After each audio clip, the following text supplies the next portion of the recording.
YouTube, how y'all doing? Gen Z's career apocalypse just got worse. Apparently, the job market is cooked right now, bruh, currently in our world, our country. I mean, shit, us Gen Zers, bruh, we just going through it, bruh. But, you know, hey, man, we will prosper. Let's get to this video, man. The job market is the worst it's ever been in over a decade. Fuck yeah. Specifically for the younger generation. We've been, bro, how many recessions has Gen Z been through? Like 2 or 3, right? Like we've been through like 2 or 3 recessions, bro, Gen Z. You know what I'm saying? You know what I mean? Gen Z's unemployment rate is nearly double that of the national average, and nearly 60% of all recent college grads are still looking for their first job. And that's compared to just 25% of recent college graduates in previous generations. But is this all Gen Z's fault, or is there something else going on behind the scenes? Many baby boomers believe that Gen Z is in all this mess because they're too lazy. Here we go, fucking boomers always say. Ain't the boomer generation, didn't they get their wealth like transferred to them by their parents who fought in World War II? You fucking pricks. You were handed the wealth, my nigga, and you kept it to yourselves. And you're telling Gen Z to get your own. Shouldn't you be trying to find ways to progress this fucking country, you dumb fucks? But I don't get it, bro. I just don't get people. I don't get it, bro. Not all boomers are like this, but it's always a boomer. Think about that. It's not all boomers. It's always a boomer. That's the saying. There's a saying. That is the saying. Entitled and have no work ethic. Which is kind of funny because we've heard this many times before. Each generation loves to complain about the next new generation. Baby boomers were called the me generation back in the 70s because they supposedly only cared about themselves. Gen X were branded the slackers in the 90s, and millennials were also called lazy and entitled in the 2010s. That's just boomers, bro. At this point, criticizing the following generation is basically a rite of passage. I'm not saying that every Gen Z person is the perfect worker, but the narrative. Yeah, I don't think there is kind of some truth. Like, I do think there are people in Gen Z that are just lazy as shit. That is just a fact. There is lazy people in every generation, bro.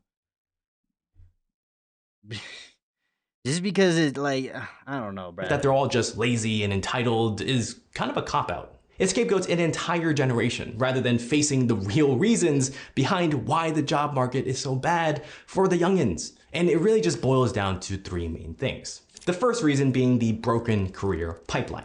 So this guy worked as a UI UX designer for a fintech company who basically laid off. The problem is that the people in our current government, or people really the last 50 years, like our government in the last 50 years, they they don't really, I don't know, bro. Off the entire design team, and then many months later just found out that his company hired a bunch of AI interns to do their job. And this isn't just happening in the tech space. There's a freelance journalist for a radio station, a copywriter for a gardening magazine, and even a voice actor from San Francisco. And all these people had years and years of experience. The designer from the fintech company had over 10 years, and AI still replaced him. But now let's snap back to here, okay? I want you to think about the Gen Z. These are recent college graduates entering the workforce for the very first time. They don't have any work experience or any real work experience. And so naturally, they're looking for entry-level work like basic data entry, basic research, grunt work that isn't hard to do, but is necessary to progress in any career. Think of career progression like a ladder, right? Everyone starts off in the bottom rung, doing basic tasks where they learn the ropes and level up, and then they gradually work their way up. But now AI is removing the bottom rungs entirely because this grunt work is the exact type of work that AI can do really well. Since late 2022, job opportunities for these exact kinds of entry-level roles. This is the problem with AI. This is why I don't like AI. AI should not be a replacement of things. It should be a tool for things. You know what I mean? Technically, they are using it like a tool, but when you're completely replacing your workforce to cheap out on labor, you know what I mean? Like, it's just late stage capitalism, bro. Fell roughly 13 to 16%. I would say late stage, end stage matters. I take it back. End stage capitalism. And since then, AI has only gotten smarter and more advanced. Yeah. Soon, they'll be able to do more complex tasks and potentially even break into the middle rungs of the career There's got to ladder be as well. limits with But this the thing AI shit, but the government isn't really doing anything about it. They're really fucking not. most people don't realize is that this isn't just about losing entry-level jobs. It's about the traditional career pipeline no longer working for an entire generation. It doesn't And work. even if a company is still looking for a human to do entry-level jobs, it's still going to be very tough because the second reason that we're in this mess is the bar keeps getting higher. A majority of employers surveyed already admitted that they raised the experience requirements over the past 3 years. Damn. Entry-level jobs paying $10 an hour. And this is after COVID, and COVID fucked up a lot of things up. COVID fucked a lot of things up too, Brad. With no benefits at a no-name company now requires you to have a master's degree, 8 years of Swift programming experience, even though Swift only came out 5 years ago, and also finding the cure for cancer. There are many reasons that this is happening, from online job portals like LinkedIn and Indeed, making it way too easy for anyone to spam apply to 500 jobs in 2.5 minutes, to companies not wanting to invest time teaching brand new hires from scratch. But one of the less talked about reasons for why companies are raising the bars is that it gives hiring managers a safe way to break the law. So a behind the scenes look, right? During the job hiring process, there are a ton of reasons why someone might want to hire one person over the other. But not all of those reasons are legal. And even if it was legal, doing so might be bad for the company. So what will hiring managers do? They will put a ton of ridiculous requirements that they can be pretty much 98% sure that no single individual candidate will be able to check all the boxes, which allows them to say no to anyone they want while still being within the legal bounds. Because the hiring manager can always say, well, the other candidate, they were missing XYZ requirements. The point is, the career ladder doesn't just have missing bottom rungs anymore. It has rungs now that are 50 feet apart, meaning most Gen Z won't even be able to reach it. The third reason this is happening is Gen Z has been locked out of Gen Z has pretty much been locked out of like bro. Like all I see with this shit is just the rich is just getting richer and the poor is just getting poorer, bro. Obviously, bro. That's just how I see it, bro. You know what I mean? That's why it's so hard nowadays. It's because they make it hard on purpose. You know what I mean? Like it gives them excuses to hire AI and all these things. Like they just find these companies will just find loopholes. You know what I mean? Like, and when the government isn't doing anything about it, which of course they're not gonna fucking do it because they're billionaires, they're fucking selves. You know what I mean? Like they're not gonna, they don't care about the second class America. They just care about fattening their own pockets. And that's all this shit is, bro.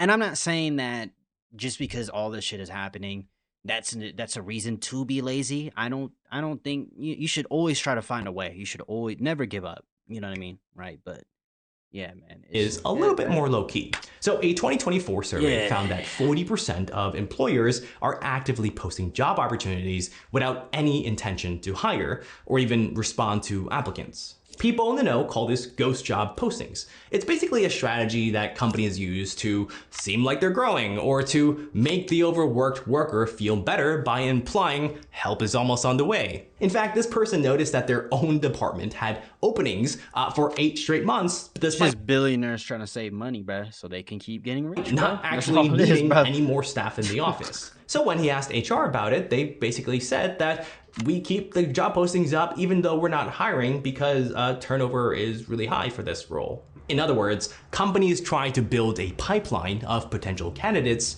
for the future. Although they don't have any interest in hiring someone right now, they want to have your information on file so they can hit you up when they need to fill a vacant spot. But there is another reason that companies do ghost job postings, and frankly, I think it's a lot worse than everything else we said so far. For most job applications, right, it's going to ask you to list out your qualifications, your salary expectations, your previous employers, and your previous salaries, meaning you are basically giving these companies free insider information so they can learn about their industry, they can see what their competitors are paying, and gauge how many people are looking for a specific role. Based on this, they can make major decisions like what's the lowest salary they can offer to hire someone, and how difficult would it be to get a replacement if they fire a current employee. The problem with this ghost listing strategy is that it costs the job seekers time and energy, and then only to discover that there was never a real chance in the first place. And I'd argue even worse, it gives these job seekers a false sense of hope. Because imagine you find your perfect company, your perfect role, only for all your applications to go into a black hole. And if you think this is just an issue in the United States, think again. Youth unemployment in the EU is around 14%, which is more than double the overall. It's just the same shit. Billionaires just keep getting wealthier and the poor just keeps getting poor. They don't give them any room to grow. That's all this is about. This is literally all this. Like, and the government out there won't do anything about it either. EU unemployment like, rate. It's in China, the urban youth unemployment rate in 20. Also, it's just late stage capitalism, you know. Or is it end stage? Maybe I don't know what I'm talking about. If I don't know what I'm talking about, I'm sorry. 23 hit a record 21.3%. And there's a popular movement in China called lying flat, which is basically young people giving up on the rat race because the opportunities just aren't there. Even in South Korea, right, youth unemployment rate is higher than it was for previous generations. And they even have a term called the spec war, which means you need multiple certifications and specifications and perfect grades to land any job. And I tell you this with the hopes that maybe you have a bit of misery loves company comfort in knowing that this is a global issue and it's not just you. But here's the thing, all right? Yeah, I know. Whether you are Gen Z or not, if you are struggling to find a job in today's job market, don't worry. There is a way through this, and I'm going to be sharing my 3-step framework that I created based on my obsession and love for video games that actually helped 2 of my friends recently land their dream jobs. So giving you some context, in any video games, whether that's Mario, League of Legends, or Black Myth Wukong, you mainly play 3 Black Myth Wukong, man. 3 positions: Chef's defensive, kiss. neutral, and offensive. And during your entire job hunt, you're gonna have to play all 3, or else you're gonna have a bad time. First, play defense. This is all about protecting your health bar. In real life, this means your financial stability and your basic well-being. You can't control the job markets, but you can control how you cushion yourself for all the punches that are coming. Step 1, you need to get your money situation in order.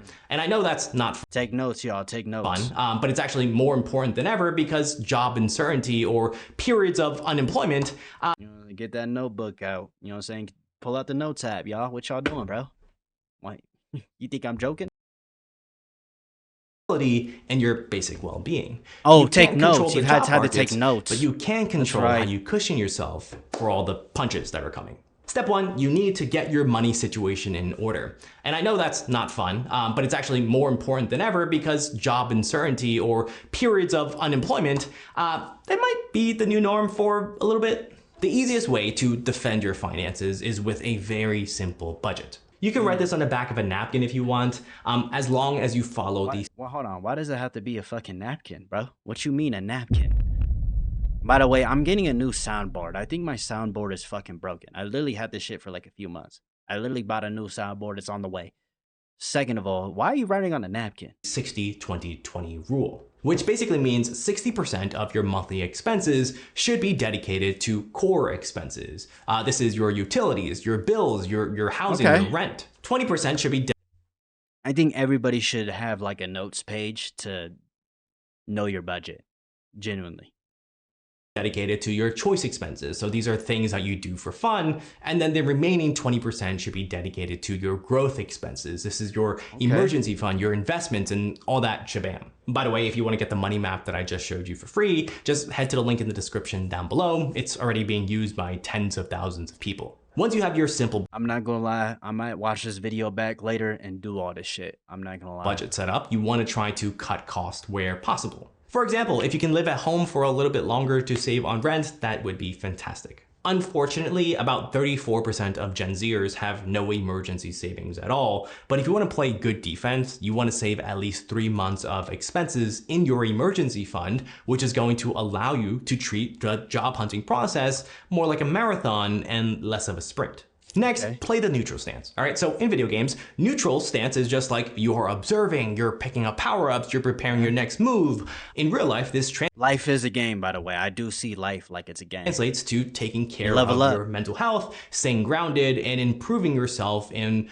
low-pressure ways during the job process. About 74% of Gen Z and young millennials said that the job search has negatively impacted their mental health.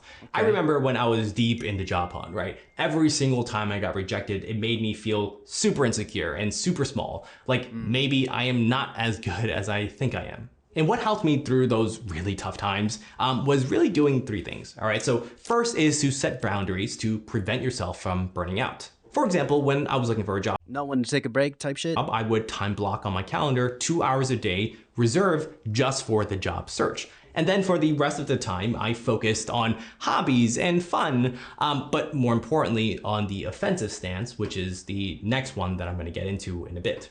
The second thing that helps me is just finding community. All right, even if it is a friend in the same situation or an online group where people share job hunting stories, you can look into Reddit. I'm not doing all that shit. I'm not gonna lie, bro. I'm not doing that shit, bro.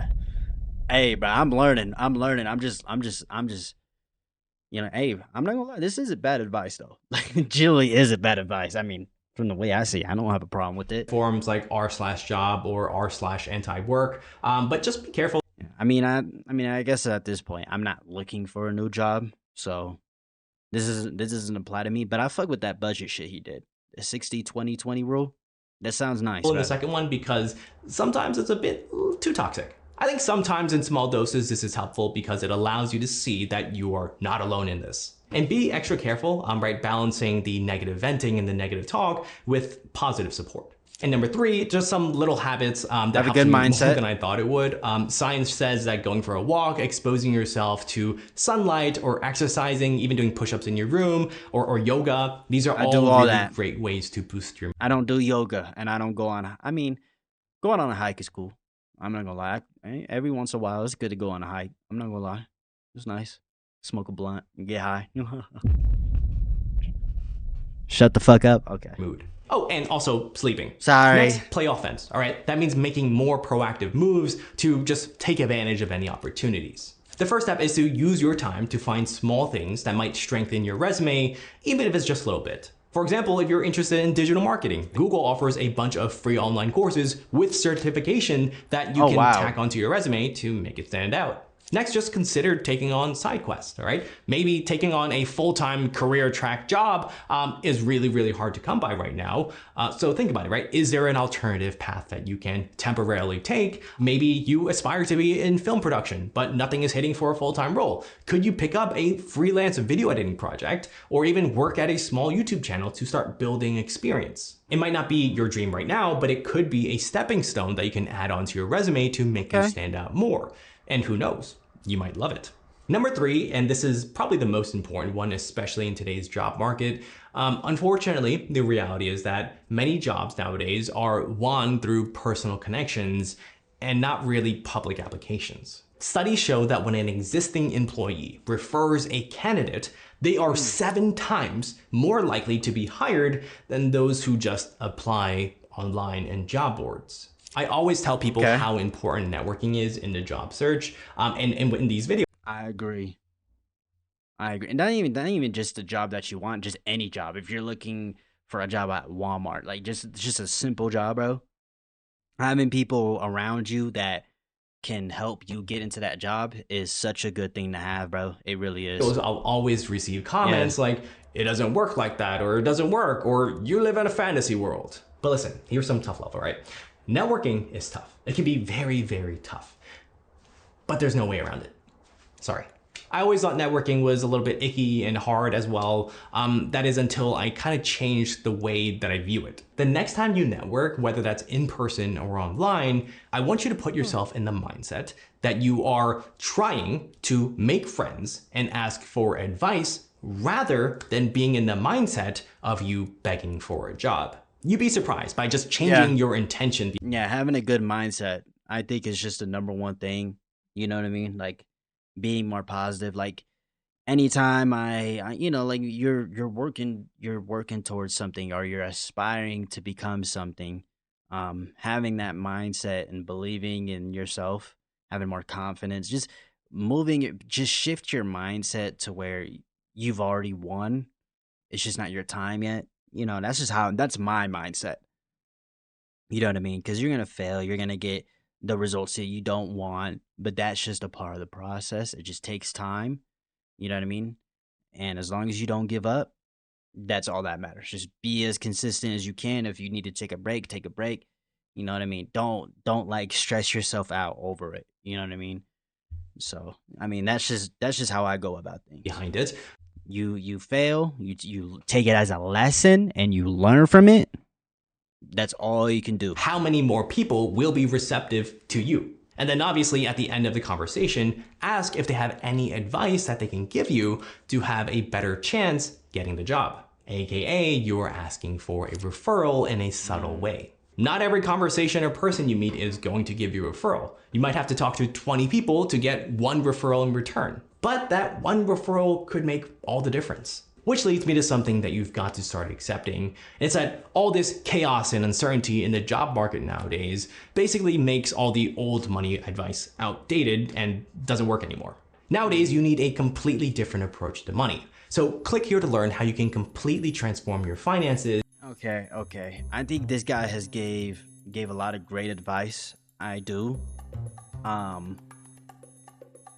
mean, bro, do what makes you happy and just focus on that. You know what I mean? Like, whatever you aspire to be, focus on that. Have a good mindset. I do agree, bro. The job market is cooked, bro. Our country is so cooked, bro. You know what I'm saying? He kind of went off into like a just giving advice kind of tangent, but hey, man, bro. Despite, all the issues that we have, that doesn't mean that we should give up. We should always try again. Just keep going. Give up. Don't give up.